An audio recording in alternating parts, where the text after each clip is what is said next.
Ô, Fagundes, você estava falando sobre a gente descobrir o nosso gosto no teatro e tal. E existem, de fato, assim, muitos espetáculos diferentes. Um musical, por exemplo, ou uma peça como a sua, ou... Dramas, tragédias. Exato, exato. O teu favorito, tu tem um favorito, cara? De gênero? É. Não, eu costumo brincar em qualquer área, cinema, teatro, televisão, literatura, que o meu gênero é bom. Gostei. Se for bom, é o meu gênero.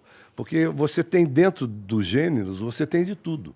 Você tem, dentro da comédia, tem a boa comédia, tem aquela Sim, que você não ri. Então, uma comédia que você não ri não é boa. É. Então, mas é comédia. Então, eu prefiro comédia? Não. Eu prefiro a comédia que faz rir. Né? Eu prefiro a comédia boa. Eu procuro sempre, inclusive, gêneros diferentes para ver se eu encontro, dentro de gêneros diferentes, coisas boas. Mas eu vou estar crescendo se eu descobrir isso, porque aí eu vou poder ver o que eu quiser, não vou sempre estar preso à comédia porque eu só gosto de comédia. Não, dá uma arriscada aí. Vai ver um drama, quem sabe você chore. Né? Vai ver um policial, quem sabe você torça pro assassino ser preso. Vai ver um terror, quem sabe você fique com medo. Né? Eu acho que é uma limitação você se limitar também, você se cercear atrás de determinado gênero. Agora, tem aquela coisa, você para saber que um vinho é bom, você tem que tomar muitos ruins, né? E não é pelo fato de você tomar um vinho ruim que você deixa de tomar vinho, né? Você simplesmente para de tomar aqueles ruins. Sim. Né? Eu sempre Eu achava que eu não gostava de vinho. Porque quando eu era moleque, a gente tomava a Cantina da Serra, Dom Você Bosco, tomava o sangue de boi. bois, né? Aquele sangue de bois. Aí é um problema, porque realmente você não gosta daquele vinho. Aí né? os caras, tu gosta de vinho? Pô, não gosta de vinho. Não gosto da azia. Não, mas peraí, você tomou um vinho bom? Se você tomou um vinho bom, você nunca mais vai querer tomar um ruim. Mas aí você vai procurar os vinhos. Então você vai se informar. Como num restaurante, você entra num restaurante assim, você até pode fazer isso. E pode ser até que dê certo. Mas normalmente você pergunta, você conhece aquele restaurante ali? Me indica um restaurante bom aí de comida mineira. Aí o cara te fala, comida mineira, tem blá, blá. Aí você vai lá, não gostei não, tem outro. Porque você quer comida mineira.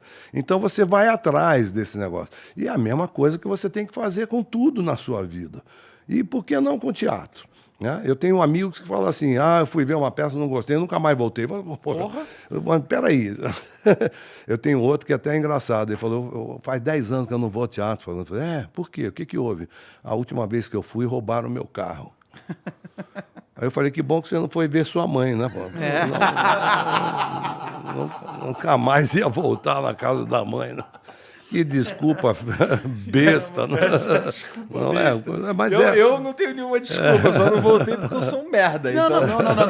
Tu não é um merda, não. A parada não tem incentivo para não temos do teatro. Lugar nenhum, na escola, em casa. Porque você fala assim, nos Estados Unidos, a criança cresce vendo os pais indo toda semana ao teatro. Sim. Às vezes 2 ou 3 vezes por semana. E ele não vai ver só a Broadway, ele vai ver outros, porque lá tem off-Broadway, off-Broadway, tem o experimental, tem os Bob Wilson, tem os... Então o pai está lá. E quando ele tem 8 anos de idade, ele vai junto com o pai. E antes ele tem o teatro infantil. E a Broadway pesquisa, porque tem um apoio para isso de empresas, a Broadway pesquisa a evasão dos 8 aos 18. Então, dos 8 aos 18, eles perceberam que estavam sem espetáculo para essa faixa, começaram a fazer espetáculo para essa faixa. Quando vem Anne, quando vem o musical Anne... Veio Peter Pan, vai embora. Por quê? Até a do Homem-Aranha fizeram, sabia? O Homem-Aranha, sim. Juro por Deus, claro. teve musical, ele infelizmente não teve Não problemas deu muito técnicos. certo. Não teve problemas Deve técnicos. ser difícil, né, fazer um... Não, teve problema até de quase o cara morrer mesmo. O cara o ator que quase fazia o morreu. Homem-Aranha, ele passava de ter no teatro, mas deu merda, assim. Mary Jane Não foi bem. Não foi só a Gwen que morreu, não. Mas eles fazem uma manutenção do cara, para o cara continuar tendo o produto para ver.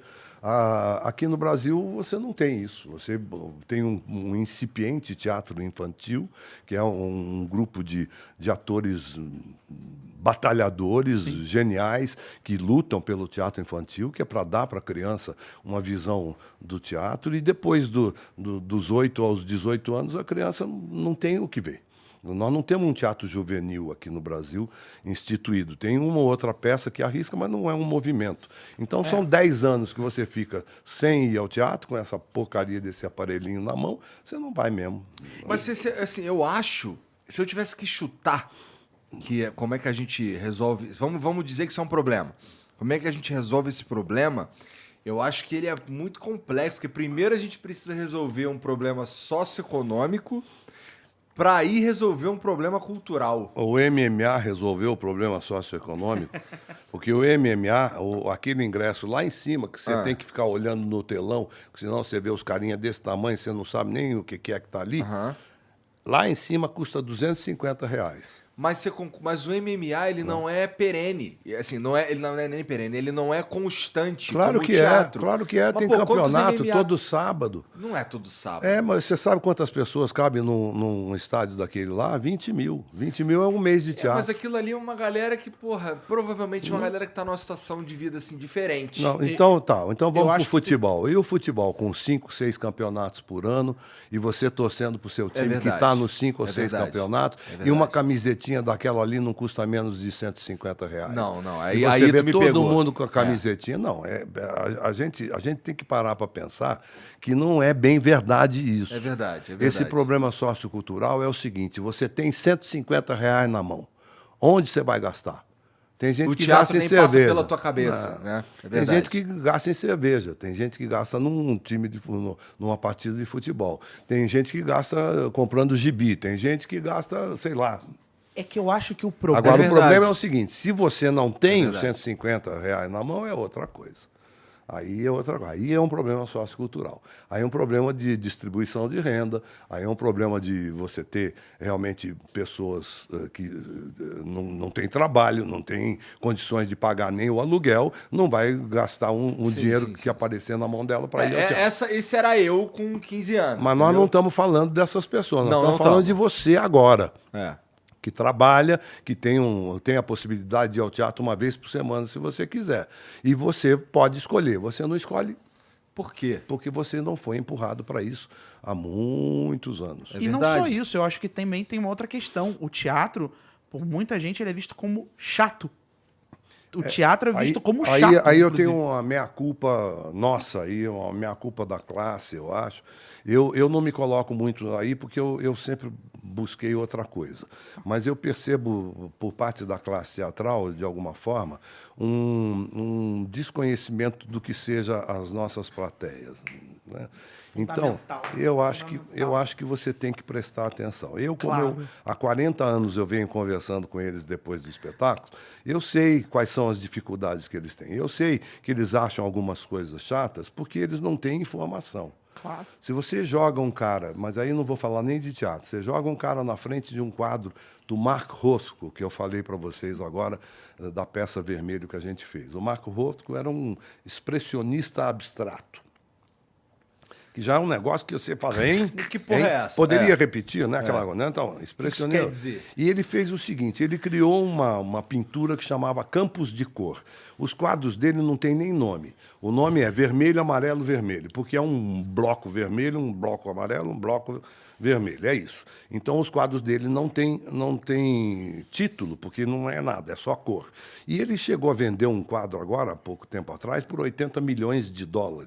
E é um bloco de tinta. Então, você fala assim, porra, você joga um cara que não sabe nada sobre arte plástica na frente de um quadro desse, ele fala, isso aí meu filho faz. Tá? Acontece que não. O Rothko tem um processo de pintura diferenciado. Se você se der o trabalho de observar a pintura dele, a distância que ele diz para você observar, com o cuidado que ele diz para você ter, com o tempo que ele diz para você ter, com a luz que ele acha que tem que ter no quadro, eu juro por Deus que depois de você ter toda essa informação, o Rothko vai ser um pintor maravilhoso e a cada vez que você entrar no museu, você vai procurar onde está o Rothko. Muito interessante. Porque isso é a base da vida. Para você poder avaliar algo, né? Das condições o que eu corretas. digo, que Conhecimento, a palavrinha mágica, que é interesse. Por que você desperta o interesse? Porque você começou a conhecer aquela coisa. Né? Então, uma jogada, uma estratégia para a gente reativar o teatro. Ele nunca deixou de ser ativado. Mas se Pra gente- informa, é chato por quê? Porque você não sabia nada, Perfeito. foi lá sem nenhuma informação, sentou e era chato. Mas era chato para você que não tinha informação. Talvez, se você se informasse um pouquinho antes sobre o Marco Rosco, você vê uma peça sobre ele ia te emocionar muito. É porque eu parto do princípio que o público nunca tem culpa. Não, claro que eu não. acho que eles não têm culpa. Claro que não. Eu digo isso, por exemplo, teve o lançamento do filme Era Uma Vez em Hollywood, do Tarantino. Você chegou a assistir? Vi. É uma releitura sobre uma tragédia nos Estados Unidos, que foi... Dos Manson. Dos Manson, os caras entraram e assassinaram. Foi uma coisa horrível. E o Tarantino quis reescrever essa história.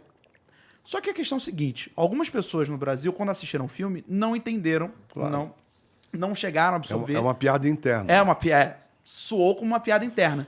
E eu pensei comigo mesmo, a culpa não é do público que não teve esse conhecimento, porque foi algo que aconteceu, se eu não me engano, nos anos 60, 70. 70, dos anos 70. Foi realmente uma atrocidade, foi horrível, horrível. A mulher do Polanski. Do Polanski, A mulher do ela foi Polanski assassinada assassinada. grávida. Estava grávida e foi uma coisa péssima e chocou os Estados Unidos. Então eu fico pensando, não é culpa do público que não teve acesso à informação, ao fato. Eles não tiveram acesso Não, ao mas fato. o público americano sabia do que ele estava Claramente, é um falando. filme feito para o público americano, que é uma história, uma tragédia que conta até hoje. É como se fizessem um filme do Edifício Joelma. Muita gente sabe, muita gente acompanhou. Essa história passa de trás. Você falou, usou a palavra certa. Muita gente, não Certo. todos. Com certeza. Se eu fizer uma peça sobre o edifício de Joelma, possivelmente na plateia, 50% nunca ouviram falar dela. Provavelmente. No entanto, se eu fizer uma peça contando o que foi, talvez eu consiga me aproximar dessas pessoas. É isso que eu queria chegar. Então, acho que a estratégia seria: vamos então fazer espetáculos, montar espetáculos, aproximando, de certa forma, não de uma maneira didática, mas com uma abordagem diferente, talvez vai soar um pouco ofensa, mas talvez um pouco menos elitista, talvez mais um linguajar mais próximo, como a gente vê espetáculos do Rodrigo Santana. Eu acho que você não precisa, digamos, fazer a coisa fácil. Você não precisa fazer isso. É que eu não acho fácil. Eu acho até difícil. Por exemplo, eu vejo um que investe bastante no teatro, foi o Rodrigo Santana, com espetáculos suburbanos. E fez um tremendo de sucesso no Rio de Janeiro, porque ele trouxe a realidade dele para o palco. E aí gera identificação, e aí são diversas piadas que podem surgir, e tem dois públicos que vão consumir: o público que se identifica e o público que ri, que é algo risível. A maneira como os suburbanos agem, se você no estereótipo, é uma coisa risível, tanto que ele faz sucesso até hoje. Eu acho que esse é um caminho interessante para o teatro, porque aquela pessoa que foi assistir ao espetáculo sabendo que ela estava sendo representada, ela não foi assistir a um espetáculo como Os Sete Suspeitos ou como A Ratoeira. Mas dali é um passo para ela estar incluída nesse cenário. Você sempre vai esbarrar num ou no outro que não sabe, num ou no outro. Claro. Então, é por isso que eu acho que você não tem que ficar tão preocupado assim. Você tem que ficar preocupado de dar alguma chave para o público. Que você não afaste totalmente o público. Então, por exemplo, eu não monto um autor chamado Boto Strauss, porque o Boto Strauss é um autor alemão alternativo na Alemanha. Aí é foda. Então né? eu falo assim, eu vou trazer esse cara para cá, eu vou quebrar a minha cara. Ou não. Se eu tiver patrocínio, eu estou pago. Mas se eu não tiver patrocínio, eu não vou ter um público muito grande na plateia. Porque eu estou exigindo dessa plateia um conhecimento de um autor alemão alternativo que eu talvez não tivesse antes de montar aquele autor. Então, aí fica meio complicado. Mas eu posso montar, por exemplo, um Cyrano de Bergerac, que foi uma coisa que eu fiz. Eu pus 36 atores em cena, eu tinha 24 técnicos para mexer naquele espetáculo. Era um espetáculo de época, a peça se passa em 1600, tinha esgrima, tinha o diabo, e eu lotei o teatro de 1.200 lugares de quarta a domingo durante um ano, com um extraordinário sucesso. Por quê? Era feito em versos decassílabos. Puta merda. Então, eu falava assim, e a plateia se emocionava e chorava. Sim. Então, se você dá alguma dica para esse público, o público vai, o público gosta. Então, não precisa ser tão radical. Por mais que ele seja cult pra caralho, se você consegue entregar... O nosso espetáculo, por exemplo, é uma comédia realmente muito boa, você ri muito o espetáculo inteiro, mas ele tem uma virada no final que faz você repensar a peça inteira. Então, eu acho que, por exemplo, isso é uma coisa interessante de você fazer. Se você está querendo fazer uma comédia, procure uma comédia que tenha um negocinho